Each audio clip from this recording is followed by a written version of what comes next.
AI जुगरे विज्ञान और प्रजुक्ति द्रुत अग्रगति करुथिबा सत्वे आज भी अंधविश्वास मनीषर जीवन नेउछि। एभली एक हृदय विदारक घटना केन्दुझर जिलार दैतारी थाना अंतर्गत बड़ी पर्वत अंचल सामना को आसीछि।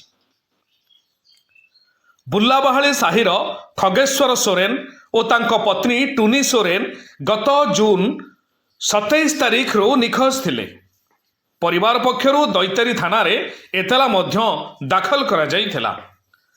तदंत समय परिवार सदस्य माने ग्रामर 5 जन युवकों उपरे संदेह प्रकाश करथिले।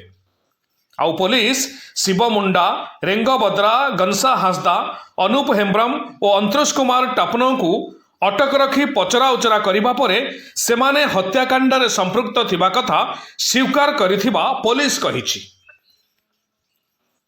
अभियुक्त मानक सूचना आधार रे बड़ीपर्वत स्कूल निकटस्थ जंगल रे थिबा एक परित्यक्त कूअरु पथर बंधा अवस्था दंपति गलित मृतदेह को पुलिस और अग्निशम बाहिनी उद्धार करिछि।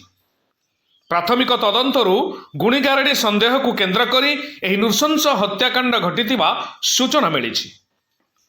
अभियुक्त मानकु गिरफ करा जाइथिबा बेले घटनास्थल रे एसडीपीओ कमल लोचन पंडा, दैतारी थाना अधिकारी ऋषिकेश बेहेरा और हरिचंदनपुर थाना अधिकारिणी मिताली मधुलिता विश्वाल समेत पुलिस उच्चपदस्थ अधिकारी माने उपस्थित थिले।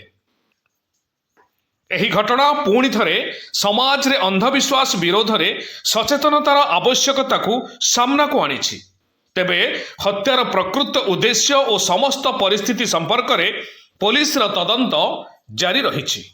Bureau report, Mahagiri news.